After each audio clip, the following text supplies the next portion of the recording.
Welcome, everybody. What is up? My name is Josh. I'm the fantasy football buff, and I'm here once again with Noah.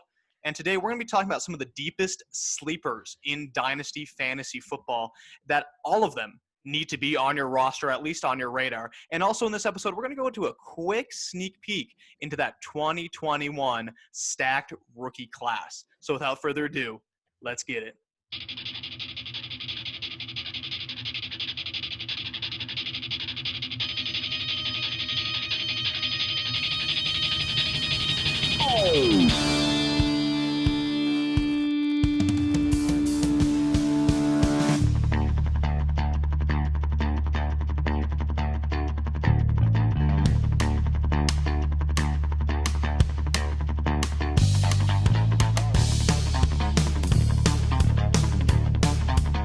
So guys, before we start talking about sleepers, which is what this episode's about, we need to really quickly talk about the 2021 rookie class coming into the NFL this upcoming season. And the reason I wanted to bring this up was because I recently saw a mock draft by CBS Sports. And in this mock draft, they had 6 quarterbacks going in the first round.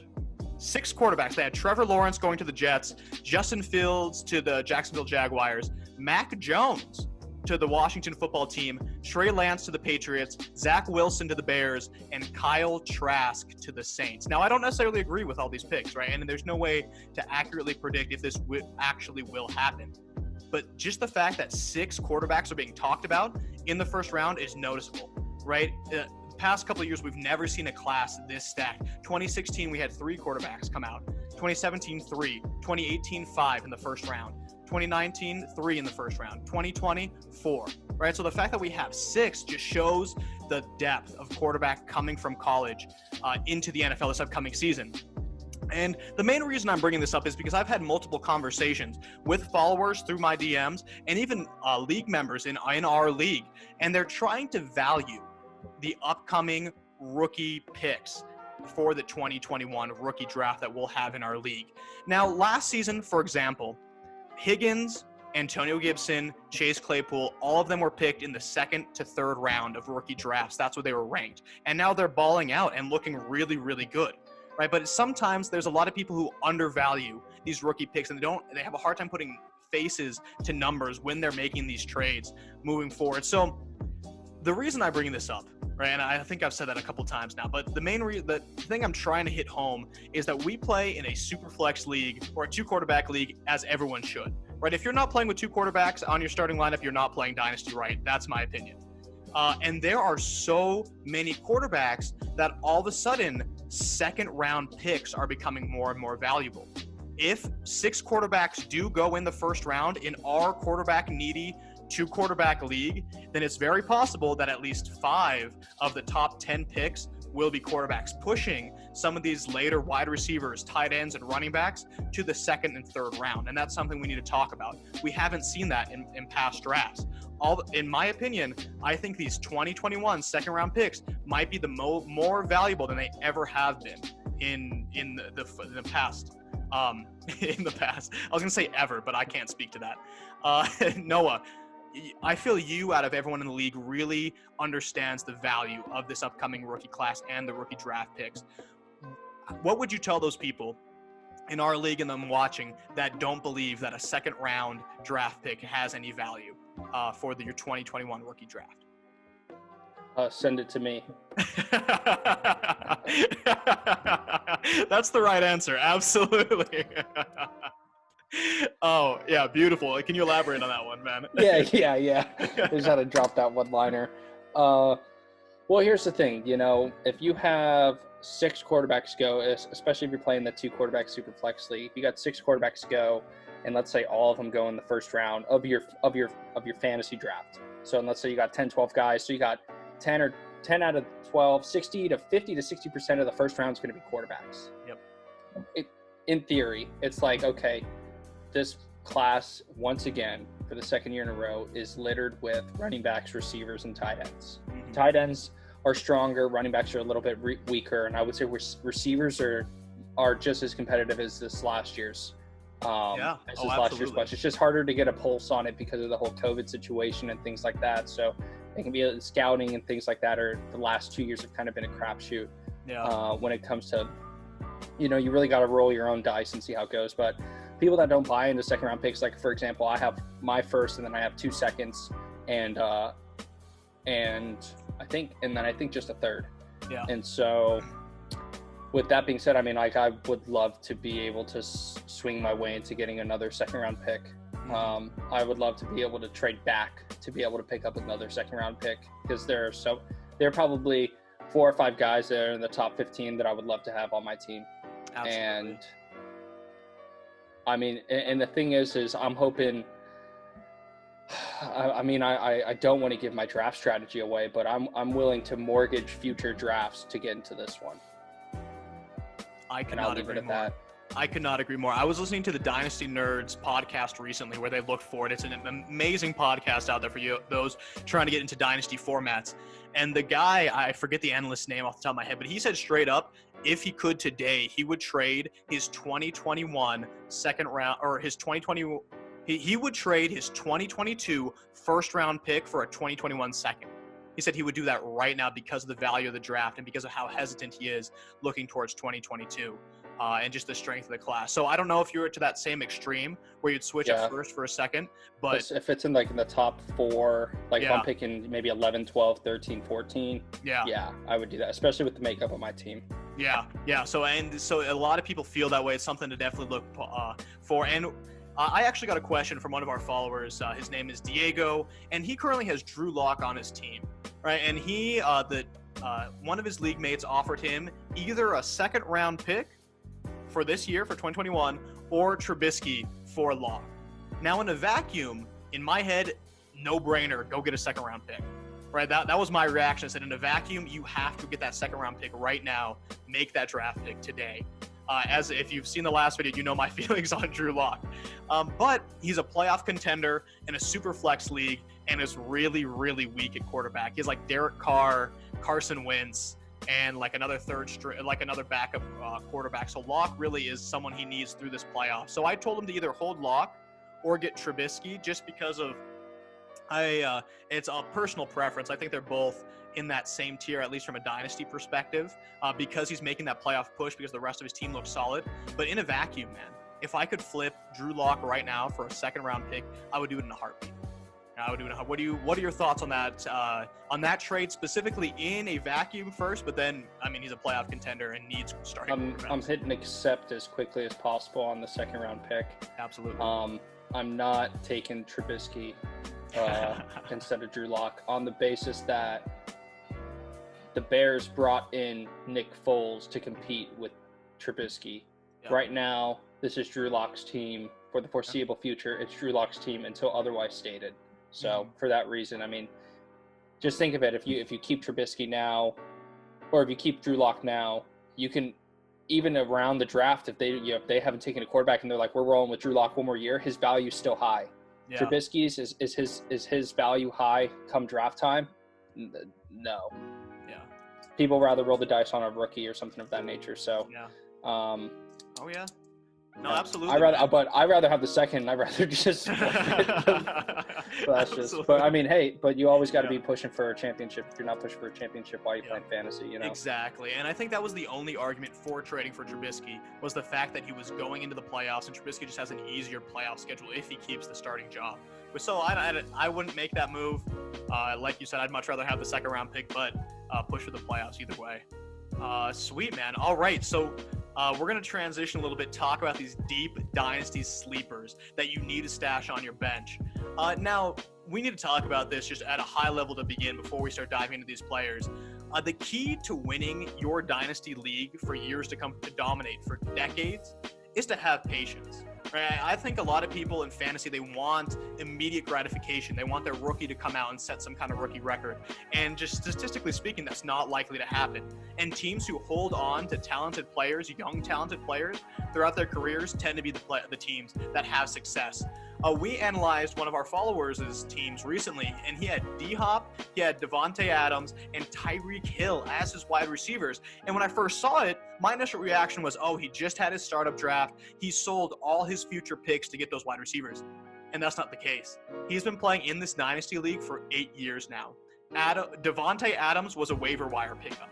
Right, Tyreek Hill, he traded for a 3rd-round pick and then rode his bench for a year or whatever it was. Right, if you see the talent, you put them on their bench and you wait and you just take the lows as they come. If you really do believe in a player, that's how you have success. And that's why we have to talk about these players, especially moving into the offseason, seeing as the season is almost over. So, Noah, kick us off, man. You are the guru. I'm surprised you don't run multiple Debbie leagues just because of your knowledge when it comes to high school, college football players. Who would you say, right off the bat, who is your deep dynasty stash right now? Well, to be honest, I would love to be in a Debbie league. I didn't even know it was a thing until you told me about it. So if I could get into one, I totally would. We're gonna start one, man. We need to. Hey, any followers want to get a Debbie league together? I'm totally down. I would love to do that. My first one is some guy that's been on my taxi squad all year long. Was picked the pick before Brian Edwards for the Raiders. His name's Lynn Bowden. I want to say Bowden, like Bobby Bowden from Florida State, but it's Lynn Bowden. Played receiver, played running back, and played quarterback at the University of Kentucky. He's a rookie. He was drafted to the Raiders, went through training camp. They realized he wasn't really a fit, and then they traded him off to Miami for like a 5th-round pick. So, I mean, they didn't get a whole lot back, but they were like, you know what, sunk cost. They were trying to get out of it, but it wasn't necessarily as a talent issue. It was a learning curve issue. It was doesn't fit what we're trying to do offensively issue, in my opinion. But he's a guy who led the SEC in rushing last year. I playing quarterback. I mean, he didn't start the year playing quarterback. He played receiver and just had to go in because their starting quarterback at Kentucky went down. Dude's electric. I mean, I remember Nebraska recruited him out of high school, and he ended up going to Kentucky. And today, he finally got his first extensive time out on the field, playing receiver, playing a little bit of running back, and on Sleeper, he's listed as a running back and a receiver. So it gives you some lineup versatility. But just for he played 45% of snaps, his highest snap count of his career, of his young rookie career, because the Dolphins are so thin at receiver right now. Yeah. And he got 1 carry, got 11 yards, had 4 targets, caught all 4 of them for 41 yards. Wow. There you go. So, and he's playing, him and Malcolm, he's listed at 6 foot 201. So he's kind of a not huge guy, not small guy, got a decent build to him, but it's just one of those, it fits the mold of like what I said about Malcolm Perry in terms of like, it's just an athlete. You want to get the ball and learning the position will come. You can learn how to play outside of quarterback. I will say outside of quarterback, it's very difficult to teach the quarterback position if you either got it or you don't a lot of the times.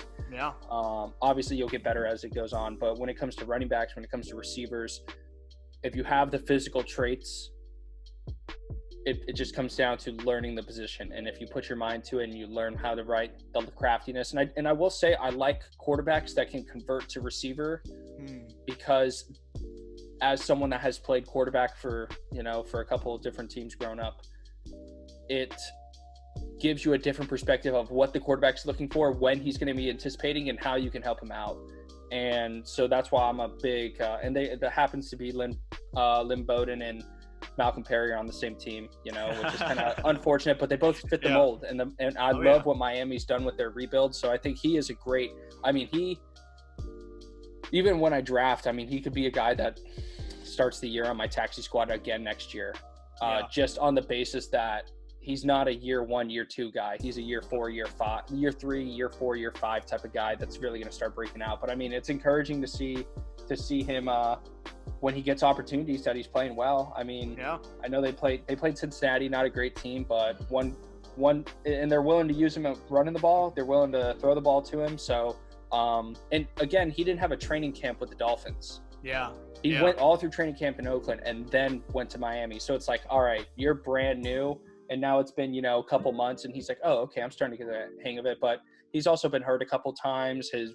His girlfriend or wife, I don't know, fiance, I don't know what their relation is, but he had a kid. And so, and that was maybe 2 weeks ago. And so now it's like, my theory on, players having kids. All right, stress-free. Let's dive into what they're doing. So, But yeah, Lynn Bowden, that's my first guy. Hell yeah, man. I think that's a great pick. And I think you perfectly described what we're looking for in these deep sleepers. We want someone who's talented, someone who's young, someone who you can be put on your taxi squad. Guys, if you're watching this and don't know how to use your taxi squad, or your taxi squad's empty, you're doing it wrong, right? You need to always, at the beginning of the season, put 3 young guys on there. Just let them sit there. That's how you have a successful dynasty roster for years to come. And as the Josh Jacobs owner, I have Josh Jacobs in our league, I was very glad to see Lynn Bowden traded to the Dolphins. There are so many pass-catching running backs, I feel, for the Las Vegas Raiders. If Josh Jacobs were to get, as his owner, I want him to see as many targets as possible. So to see someone as talented as Lynn Bowden is outside of that running back room, I was happy to see it. Hoping he'll get more work. Yeah, it wasn't my favorite landing spot, but Miami, I think, is a good fit, especially because who's Miami's running back moving forward? Who's Miami's slot receiver moving forward? You want to say Gaskins and Preston Williams, but both are not. They're far from established, right? They're far from established. Exactly. Yeah. Exactly. Yeah. So. Absolutely, man. I love it. Roll the dice on the Flyers. Why not? Hell yeah, man. Awesome. All right, guys. Before we continue, if you're new to the channel, hit that subscribe button. When we get to 100 subscribers, I think we're just going to light up cigars or something. I don't know what we're doing. Yeah, or we're just like shotgun a beer and then do an episode. We'll probably do that before eventually anyways. But yeah, something like that. But yeah, no, so continue to hit that subscribe button, guys. We also have a Discord channel where the goal of this Discord channel is just to constantly be talking about Dynasty. It will be down below in the comment section. So don't miss out on that. All right, moving forward, we'll start off with my first deep dynasty sleeper that you need on your bench. And let me see if I can guess. Yeah. Okay. You and I have already talked about him, so you probably already know who he is. He's the Texans rookie wide receiver. I guess I told you he plays for the Texans. Yeah. 5th round pick out of Rhode Island. That's Isaiah Coulter. And his name's been thrown around a little bit right now around the dynasty community, but not enough, man. Like I said, Texans rookie wide receiver, 5th round pick out of Rhode Island. And you want a good time, go look up his highlights from Rhode Island on YouTube. He's just bigger and faster than everyone else on the field. Now, of course, he's playing for Rhode Island, so he has pretty easy competition. But the man is 6'2", 200 pounds, and ran a 4.45 40-yard dash. Right, so he's tall and he's fast, right? And that is why he was welcome to the combine, and that's why he was drafted. Now, for context, the last player to get drafted from Rhode Island was Bob White, who was a center who was drafted in the 7th round in 1986. 1986 was the last time a player from Rhode Island went into the NFL. So I'm bringing this up to show that he had to stand out to even make it to the combine to be drafted in the 5th round. Now, in training camp, he was getting some hype. The coaches said he had standout speed, right? Which, clearly, you watch his college tape, you'll see that. But he's been struggling with a neck injury up to this point, hasn't seen the field yet. But his biggest con and his biggest criticism coming into the NFL was the massive transition he would face competition-wise coming from college to the NFL. He is someone who has the physical ability, but needs time to develop. He's only 22 years old yet and hasn't seen the field yet. He's a player I want on my taxi squad for a number of reasons. Right? The Texans did this really interesting thing where they sold out their draft picks, they signed a bunch of expensive players to win, and then they just sucked. They sold their draft picks to win nothing. They have 8 draft picks in the 2021 draft, and their highest pick is in the late 3rd round. Right? They are 24th in the league in 2021 projected cap space, meaning they're going to have to cut some people to even have enough money to meet their to make sure they don't go over their cap space. Now, with Stills gone, Kenny Stills will just let go. Randall Cobb is not only aging but currently injured. Cooks will probably stick around, Brandon Cooks will. QT will play out of the slot. He's not the answer, right? But he's serviceable enough in the slot. I don't think Will Fuller is coming back next season. You're the Will Fuller owner in our Dynasty League. You probably know this better than I do. But I don't think the Texans can afford him, right? He was just suspended, and they don't have any caps. So they have no money, and they have no draft picks, right? How are they going to bring someone? He's going to be a free agent going into next season. I have a hard time finding a way they keep him on that team. So if Isaiah Coulter develops, right, with his speed, with Deshaun Watson under center, right? He has sleeper potential. But again, with all these guys, have patience, let him sit on your bench or taxi squad, and maybe he might not pan out, but maybe he does, man. And someone you can get for free who's probably on your waiver wire right now, just throw him on the bottom of your bench and see what he looks like into next season. He's not someone I would expect anything of, though, this year and maybe looking into next year. He's someone that needs a little bit of time to acclimate, to get a full offseason under his belt, and then hopefully, I mean, with his size and speed, and then Deshaun Watson, hopefully he'll have a little bit of value. I think that's a great place that's going to have a lot of opportunity. I think the cap area is a great way of looking at it. Yeah. Just because, like, they only have so many options to bring people in. Yeah. And so next year, if they can't really afford to bring, and they have so many holes. Yeah. Dude, that they can't really afford to just spend on their draft picks on receivers. Yeah. So it's kind of like they kind of have to roll the dice and see what they can do with the guys that they've brought in previously, and maybe they'll pick up some cheap vets along the way just to kind of piece something together. Yeah. But honestly, you want to see cheap vets come in and play ahead of him. Exactly. Because those are going to be the guys that he learns from. Yeah. Like I'm not saying Larry Fitz is going to be on Houston next year, but if I had a young receiver and he's playing behind Larry Fitz, it's like, man, that's the guy I want when Larry Fitz is gone, type of thing. So if they get an older guy that comes on in and does a little bit here and there, and can learn him the ropes and be like, hey dude, my body's done, but it's your time, so here you go, type of thing. Kind of like how Ryan Fitzpatrick is with Tua right now. Oh, absolutely. That's the kind of mentorship, and obviously you're not going to get that with every NFL player, but ideally that's what you hope for. Yeah, man, and for me that would be perfect. I do not want to play Coulter in 2021, right? He is so unrefined. His routes are generally not the crispiest, to say the least. Put on a double negative there, and again, just inexperienced and hasn't played against this competition. So go grab him. He's probably free right now. Throw him on the bottom of your bench and then just don't think about it. All right, man, who is your second deep dynasty stash that people need to own? I mean, he actually scored a long touchdown today. Let's go. Was a highly touted receiver coming out of high school, 5-star recruit. Urban Meyer went on record saying that he was one of the best receivers, if not the best receiver he's ever recruited, which is saying something for Urban Meyer, who's, had a plethora, but, it could just be coach's talk. Yeah. But has shined a little bit this year, was a late-round pick. I want to say he was like a 6th, maybe even a 7th-round pick, because he did not produce in college. Didn't have great quarterbacks. But he's played over 50% of snaps in 2 games this year. And in those games, he's had 3 targets each. So he's had 6 targets in total. He's had 5 total catches for about 150 yards and 2 touchdowns. Wow. And today he caught a long ball, and it's no one else than Donovan Peoples-Jones, receiver for the Cleveland Browns. Oh, yeah. 6'2", 208, like I said, 5-star receiver.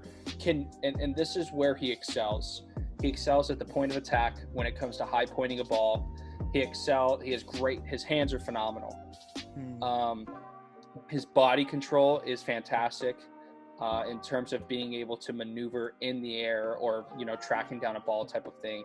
Yeah. Fantastic. Needs to be a little bit more refined route running, but he also returns punts. Okay. So know he's sure-handed one. You don't have someone that returns punts that's not sure-handed. So he's sure-handed for one, and he's got to be at least a little bit elusive. Yeah, absolutely. When the ball's in his hands, he's a dangerous guy. And today they were playing the Titans. He ran a double move. He pretty much ran a stop and go. Baker Mayfield lobbed it up to him. He caught it, ran it. No one's chased him down. Yeah. But Donovan Peoples-Jones, another guy that's been on my taxi squad all season long. I've kind of watched him in and out produce, but the Browns are just now establishing whether Baker's their future or not. Yeah. Yeah. That's to be seen, but that receiver room is going to get flipped eventually. Jarvis Landry, I think, is going to end up being a staple there for the Browns. I could be wrong, though, but it seems like they're starting to hit their stride as an offense with, the new coaching system. But I don't see Odell being a long-term solution. He is on the books for next season for, I think, a $13 million cap hit. But then after that, it drops off. They can cut him for nothing. Yeah. Not that they're going to cut him, they might cut him, trade him, whatever it may be, but they're only tied to him for one more year, and who knows how much Odell's even going to play next year. Yeah. Oh yeah. Because he messed up his knee. Yeah. So who knows, like, even when late it was only a couple weeks ago, so Odell's not even looking at maybe even playing next year. And if he is playing, definitely not where he's at. And could the Browns upgrade a receiver otherwise? Yeah, but for a rookie receiver who has shined in some moments, he's caught big touchdowns too. Like, he caught the game-winning touchdown this year against Cincinnati in the corner of the end zone. I don't know if you remember that game. I remember that. Oh yeah. And it's hyped, man. And he's young. He's 21 years old. Like I said, former 5-star recruit, so he has the talent. And now but Michigan has sucked. Yeah. Yeah. And who has been Michigan's quarterbacks? Tom Brady forever ago. Yeah, but you don't, and that's my point. You don't know who's been playing quarterback for Michigan because Michigan's just been so terrible. Oh yeah. But just a guy, I like his upside. Again, maybe not even a next year guy, but what I like is, okay, he's played, early. He didn't play the first 3 weeks. He was hurt a little bit. First 3 weeks, he had a couple, didn't really have a whole lot. But the 2 weeks that he has been a prime candidate in their offense, he has capitalized on those opportunities. Like today, he had a super long touchdown. So, I mean, it inflates numbers. But on the other one, he was averaging 18.7 yards per catch. Yeah. 3 catches, 56 yards. So, yeah. Donovan Peoples-Jones, just a fun dynasty stash. Some guy that I actually took higher in the draft than I needed to. Yeah. I don't think he was on anyone's draft radar, except for maybe your brother's. Yeah. Yeah, but see, I thought he was on everyone's draft radar. That's my issue, man. Is I think that everyone's after the guys that I like, but then everyone's like, "Who'd you pick?" Yeah. Never heard of this guy. Yeah. Yeah. So, Donovan Peoples-Jones. Look him up. Look at his highlights. Watch his high school highlights. Watch his college highlights. He flashes, but it's not exactly what you want it all the time. Yeah. Just raw. I love it. I think that's a great pick. I think the timing's perfect too, where you're talking about him, you drafted him back in May, you've had him on your taxi squad, and he just had a 72-yard touchdown today. So the timing is just like poetry, man. I love it. That's he's definitely someone to keep an eye on for sure. Especially, I like what the Browns are doing. I do. I like Stefanski there. I like how they're building that offensive line. Like, they're definitely they're an organization that's looking up, considering they're the Browns. And they're a 2 tight end system. They're going to be in the top 5 as long as they're there. They're going to be in the top 5 in rushing year in, year out. Yeah. So the pass volume's not necessarily going to be there, but hopefully the pass efficiency will be. Yeah. And that's when you get the big plays, the 72-yard touchdowns like that. Yeah. And it was just one-on-one coverage that he beat him. So you're not. It may not end up turning out to be like a like Devontae Adams type of thing where it's like, wow, he's getting like 16 targets a game, but like he's got the talent, he's got the skills. Just see what he can do. Absolutely, man. I like it. All right, my next guy is maybe I'll throw out a couple stats and let's see if you know. Okay, he was drafted in the 3rd round. He's a running back of this 2019 draft. Oh, 2020 draft. Sorry, 2020 draft. And he was the workhorse out of Appalachian State. He saw 142 more carries than his backup, right? So I'm just saying that to show that he had like 200 plus carries. The man balled out. And he had 23 total touchdowns. I think it was like 18 rushing touchdowns and then 5 receiving touchdowns. Are you tracking a little bit? You know who I'm talking about? No, I watched a lot of App State, but I don't remember their running. I remember their running back, but not by name. We're talking about Darrynton Evans, the Titans rookie running back, who came out last season. He came out and balled out at the combine. He's 5'10", 210 pounds, but the man is fast. He ran a 4.41 40-yard dash. That's 96th percentile.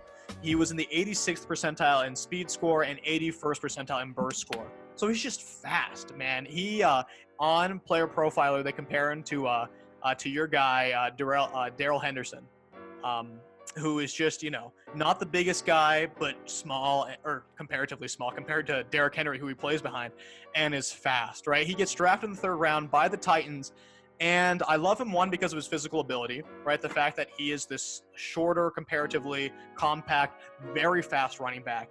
And I like him because I believe in his future no matter what happens, right? And I'll break this down just very briefly. He kind of has the best of both worlds scenario, where because of the offense he plays on, the defense must respect Henry, right? We all understand that the defense, as we've been watching, just gets beaten up by Henry. Then they have to worry about A.J. Brown and Corey Davis. And the beast of a man, Jonnu Smith, is also playing tight end. They have so many weapons, right? You can, this season he hasn't been getting a lot of work, right? He's been dealing with a couple injuries. He is still just a rookie, did not have an offseason to really practice. But because of his speed and the fact that he has, decent enough receiving ability that he can outmatch those linebackers, I think he has flex value moving forward. Right, as soon as 2021, I think if him and Henry kind of become this 1-2 punch, where he's seeing maybe 8 carries a game, right? Maybe 5 to 8 carries a game and 3 to 4 targets a game. That's a flex running back right there. So it's not someone that's winning you a league, but he has flex value. Right now, Henry is also 26 years old. Derrick Henry is, and he has 1,131 carries on his body. So he is, and that's the style of running back he is, right? So hypothetically speaking, if Henry were to ever get hurt, I believe that Evans would step in and not be an automatic RB1 necessarily, but I think he'd probably receive 75% of Henry's carries and therefore 75% of Henry's production because of his speed, because of his play style. Now, as you and I have talked about before, Derrick Henry's play style is the type of running back that will allow him to continue to just murder defenses into his late 20s. He doesn't have to be super agile. He doesn't have to be super fast. He just needs to keep slamming into the linebackers until they just don't want to hit him anymore, right? So give Darrynton Evans a year or two, or maybe he's a flex value next year. And let's say in a year or two from now, Henry is still halfway through that big contract. He's 28 years old, in his late 20s. Let's say he takes a slight step back, or he's still on the field, right? He's still on the field, but he's getting not the lion's share of the carries, just the vast majority. I still believe that Evans can be balling out in that situation. He'll move from like a flex player to an RB3 to maybe even a low-end RB2 with Henry still on the field. So a player I wanted to mention, everyone knows that I just love fast. I love fast players. And because of the situation and because of his style of running, I feel he's a great 1-2 punch with Henry. And you give him an offseason to heal, you give him an offseason to learn the offense a little bit better, and I think he could be fantasy viable. And someone who can get for free right now. He's on the IR. No one's talking about him. He hasn't got any work this season. He's another free player I feel you can throw on your bench. You have him stashed right now? I do. He's on my taxi squad. That's what I thought. No, I think it's just Derrick Henry could go down at any time. Yeah. Just with his style of play. I mean, he could go down at any time. And let's say this year he's fine, but next year, let's say it's his year where he's battling hamstrings or battling high ankle sprains or something like that. Titans are predicated off of being able to run the ball. Yep. And entire offense. Yeah. And running back is a position where it's next man up. And at the very least, you're going to have a chance to get the fantasy production's hard to predict, but the reason why Devontae Adams and Michael Thomas are so highly regarded is because they get so many fantasy opportunities. Yeah, absolutely. And he's in a position where he is in line to be able to get a lot of that fantasy opportunity if something were to go on with Derrick Henry. But also, who knows, man? Like, did Derrick Henry didn't he just get franchise tagged? No, he got a longer contract. It was a 4-year. He got a long-term contract? Yeah. Okay. Yeah, they paid him. They paid him. That's what I thought. I thought, but yeah, okay. So he'll be around. But again, I think he can still have value even with Henry out there. And just for context, I mean, he's 5'10", 210 pounds, and ran a 4.41. Jonathan Taylor, and I'm not trying to call him and say he's Jonathan Taylor, because Jonathan Taylor is just a whole other level. But he's only 15 pounds lighter, which that's a significant amount because that's solid muscle. But he's 15 pounds lighter, but almost just as fast. So that's kind of, and the same height. So they're kind of, I don't want to like draw this image for everyone that he's just this short, skinny guy. It's just not the case at all. So yeah, anyways, that's a player I think people should be keeping an eye on, man. Who's your next deep dynasty stash? Another guy I have on my team, I actually I should have taken him with my last pick in the draft, and I didn't for whatever reason. I was thinking, I don't know. Played at FAU, was the Mackey Award winner last year. Played under Lane Kiffin, my guy. And Mackey Award, if you don't know, is the top tight end. Okay. In college football. And no other than Harrison Bryant. Oh yeah. A guy that if he's on any type of waiver in a dynasty league, that would blow my mind. Mm-hmm. But he's a guy that's my biggest concern for him coming out was not his receiving abilities. The dude, there's a video of him when FAU played at Ohio State of him taking it to a couple of different Ohio State corners where he's just lined out and he's just taking it to him. But he's listed at 6'5", he's 240. And since the beginning of the year, the lowest amount of snaps he's played is 37%. But since week 7, the lowest he's played is 53% of snaps. When Austin Hooper went out with his appendicitis, had to get that removed. That's a couple week recovery just to allow the incision sites to heal and everything. He only really had one blow-up game against Cincinnati. He had 5 targets for 4 catches, 56 yards, a couple touchdowns. Yeah. But he's a guy that you're going to what I love about him, and as you can see from his snap percentages, it's easy to keep him on the field. Yeah. Because he's not a liability in the pass game, and he's not a liability in the run game. And Cleveland is a team that wants to have 2 tight ends on the field. Mm-hmm. They're one of the only teams in the NFL that routinely has a fullback on the field. Yeah. The thing is, I love about Harrison Bryant, when their fullback was out, his name's Andy Janovich, was actually went to school with one of my cousins in Nebraska, was a walk-on in Nebraska. No way. Has had, I he's a nice dude. I've never met him, but has had multiple face masks break on him, Andy Janovich, just from being a lead blocker. Like, they literally crack. Wow. Which is impressive. Yeah. But when he was out, Harrison Bryant was the one that filled into that fullback role, because you don't keep 2 fullbacks on your team. You just plug in a tight end to go play fullback. So that's what I love. I love the versatility that he has. There are many videos of him where he wasn't, even early on this season, he wasn't getting a lot of work in the pass game, which is obviously when you're going to see the fantasy production roll on in. Yeah. But he was still, I would watch the Browns game. I go, all right, is Bryant in? I go, Bryant's in. I just watch, how's he blocking? Because if he can block, he'll stay in the game. Yeah. Coaches aren't going to bench someone that can't block, especially on a run-first team. And then if you are like, well, maybe he's only a blocking tight end, well, then you need to go watch some FAU film and see for yourself what he can do in the pass game, because he's an agile guy. He can outrun people. If he's out on any league, let me see what Sleeper says about him. It says he's rostered in 65% of leagues. There you go.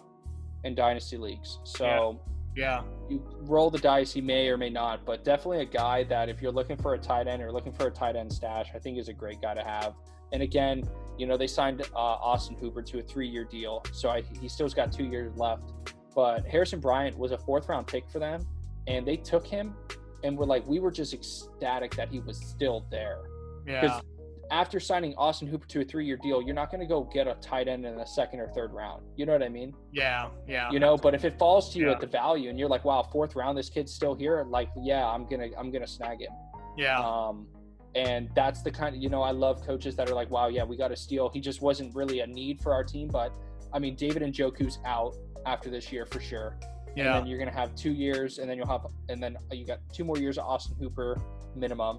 But after that, tight ends are late bloomers. Tight ends are 26, 27, 28-year-old breakout guys, And that's how it's always been, because it is a man's position. It is not a college kid's position to be a dominant tight end. Like, you have to be Travis Kelce, Gronk.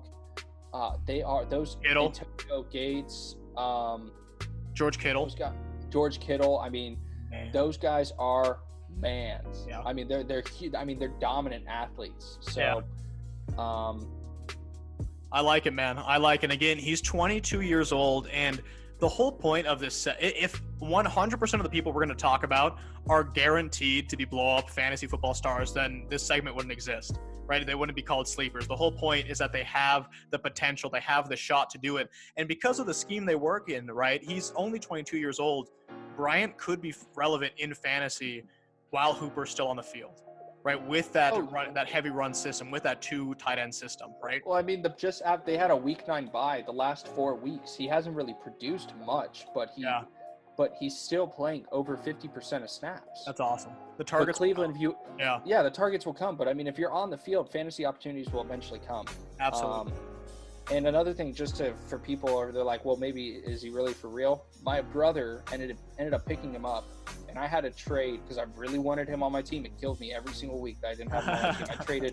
I traded Fitzpatrick and like a 3rd round pick to get him. Yeah.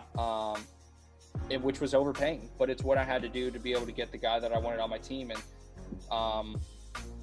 I started him. I started him on that 21-point blow up because I knew. Did you? Oh wow. Yeah, I knew Cooper was going to be out, and I don't know if I won, but it's just like got to play him in the right situations. But absolutely. Anyways, that's awesome, man. Love Harrison Bryant. Dude, that's what I love about Dynasty is that people can make rankings, people can say whatever they want, but if you believe in a player, then you go invest in him, right? Who's to say what his value should be? Who in 4 or 5 years from now, man, we won't even be thinking about that trade, and he could be a top 5 fantasy tight end. And that's one of the greatest things about Dynasty. Speaking about upside, I'm going to talk about my final guy here, another one on my taxi squad because that's just how I roll. This is Devin Duvernay. Devin Duvernay, Ravens rookie wide receiver. Now, to break down his history a little bit, Duvernay balled out his senior year at Texas. He put up 840 more yards than he did his junior year, right? In his senior year, his stats were 2nd all-time in school history in both receptions and yards. And the biggest change from his junior to senior year is that he went from playing 10% in the slot to 96% of all his snaps were in the slot his senior year, and he balled as soon as he was there. For context, Justin Jefferson, who we all know well, who we all saw him at LSU, who's killing it right now with the Vikings, led the country last year from receptions in the slot with 109. Duvernay was in 2nd with 104. Right, so he got it done once they moved him into the slot. And let's talk about his combine for a little bit because we have to talk about it. And again, y'all know I love fast guys, right? He ran a 4.3940 and scored in the 82nd percentile in speed score. And he's not a small dude, right? He's 5'11" and 200 pounds. That's bigger and heavier than Hollywood Brown is, right? And the Ravens drafted him in the 3rd round. And as you and I've talked about before, it is so important in Dynasty that the general manager and that the head coaches like a player, right? The fact that the coaching staff likes a player, wants them on the team, is excited for them, is this weird, intangible, just fact that you need to know about your players before investing them in Dynasty. When they drafted him in the 3rd round, there's a video that I'll put up on the screen of John Harbaugh jumping up and like pumping his fist. He was so excited. Ravens GM Eric DeCosta told Duvernay on the phone after they drafted him that Duvernay reminded him of a young Steve Smith. Right, though that's the shoes he put him in. That's the praise he gave him.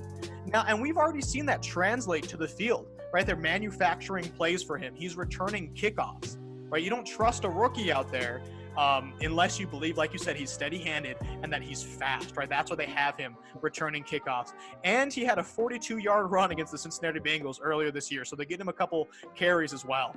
Now, realistically, because of the offense he plays on, his upside is capped when it comes to targets, right? He's never going to be that guy if Lamar Jackson is on the field, if they're playing as much as if they have a similar offense in the next 3-4 years. He's not going to be seeing double-digit targets. Very few wide receivers do.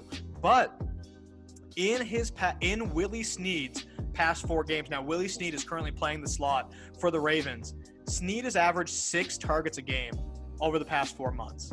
Or not 4 months, over the past 4 games that he's played. Now, Snead, going into next season, is going to be a free agent, right? So I don't know if they're going to keep him around. They could probably keep him around for incredibly cheap. But if you just disappeared on me. I'm tripping now. But if put my phone on the charger.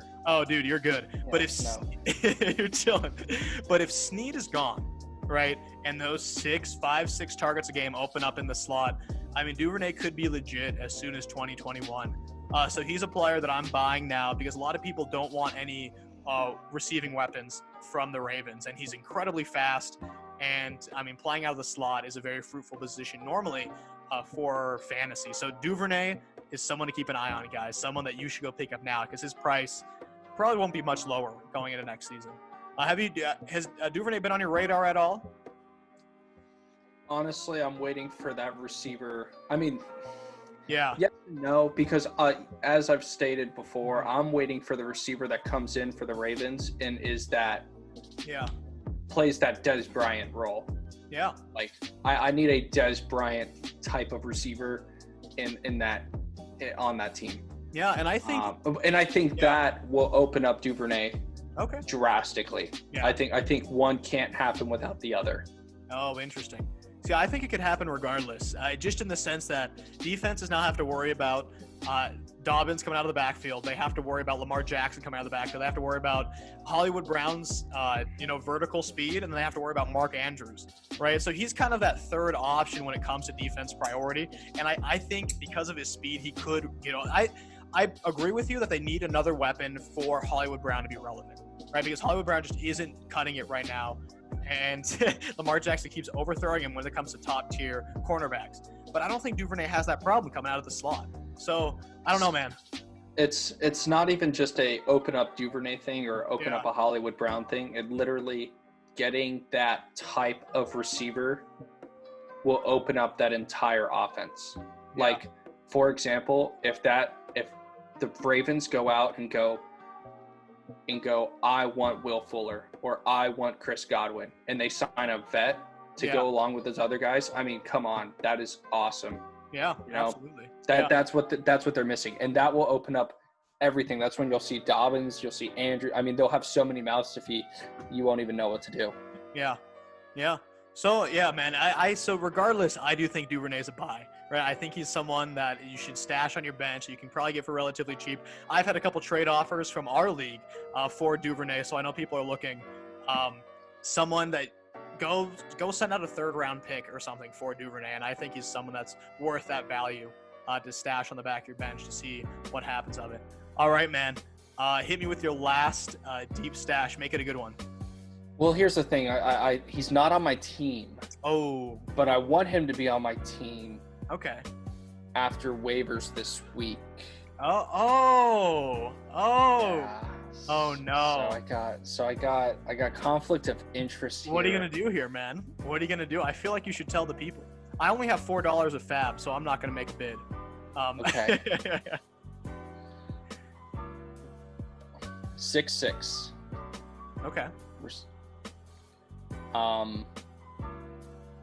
Let me just pull up his profile real quick, so I don't have my phone right by me. And some guy that I've been monitoring, but haven't pulled the trigger on. What website do you use to pull up people's profiles? Oh, Player Profiler. Guys, if you're new to the channel, if you're new to Dynasty, Player Profiler is my Bible. Like, it's fantastic. It talks about their combine, talks about their college, talks to their stats and where they're at currently in the league, and even breaks down past injuries they've had and their probability of it happening again. Beautiful. I love it. I'm not even like a paid sponsor, not even close, but I love it. All right. Okay. So 6'6", 220. Let's see. Do they have 40 times? Where do I find Combine? I have a question for you. Yeah. Is this a player? Didn't work out. Is this a player that I had on my team? I don't think anyone has had him on. I don't think he's been rostered once. Is he a tight end? No. Oh, okay. I was thinking of someone else. He's 6'6", plays receiver. Oh, plays receiver. Okay. Yeah, no, I'm not talking about Arnold from yeah. That's a good one though. I think that is a promising one. Yeah. But 6'6", 222. The past 2 weeks, he's had about 14, 15 fantasy points. Okay. Was a 5th round pick out of Texas, so played with Devin Duvernay. it doesn't look like he has much of metrics from what I'm seeing. Let me see, but his name's Collin Johnson, receiver out of Texas, plays for the Jags now. And the reason I'm buying is the Jags have so many holes. I think receiver is going to be one of the last ones they're going to fill with all the young, promising talent that they have. You know what I mean?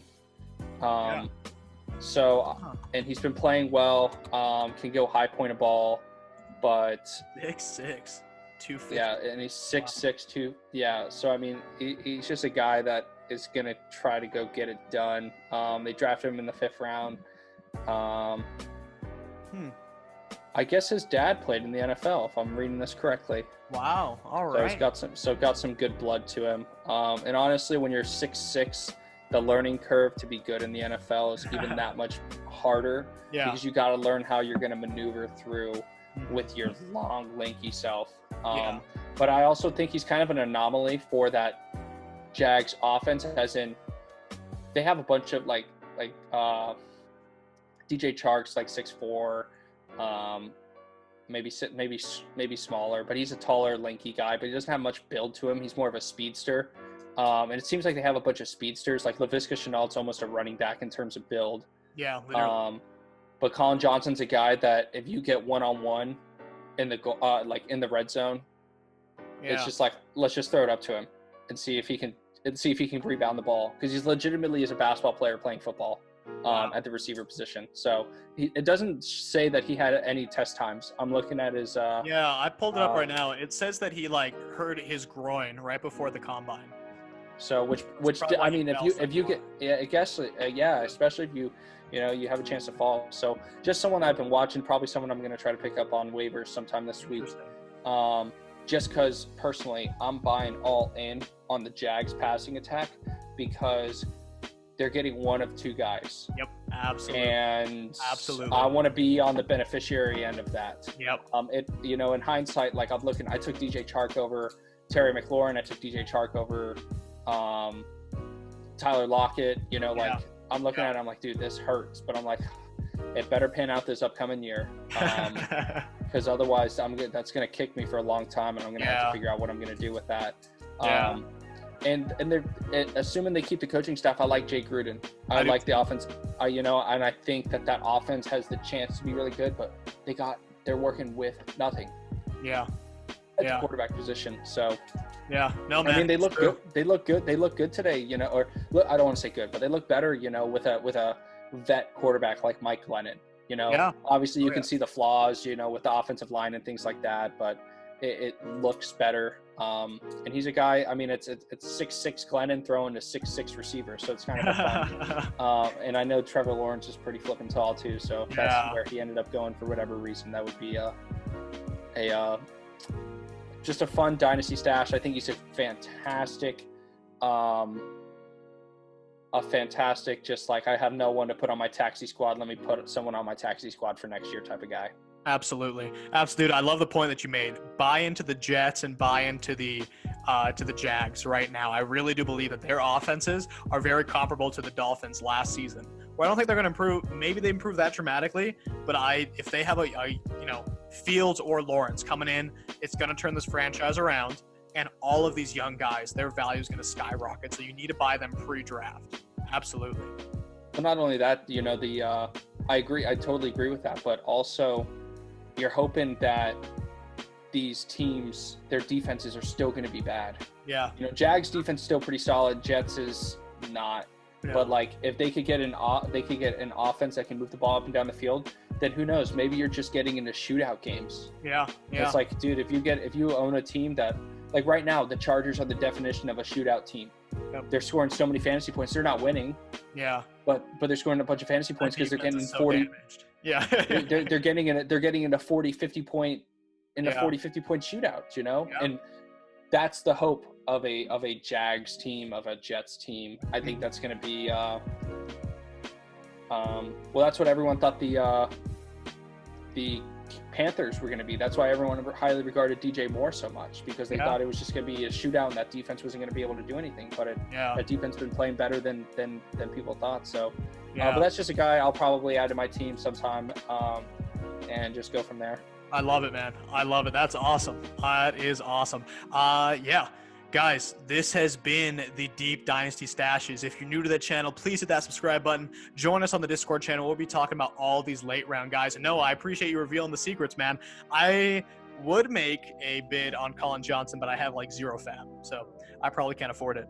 But we'll be back. Guys, we'll be back next time with a new video for y'all. And remember, if you're new, go follow me on Instagram at fantasy.football.buff. We're answering Dynasty questions all the time. You will not regret it. We appreciate y'all, and we'll see you next time. Peace.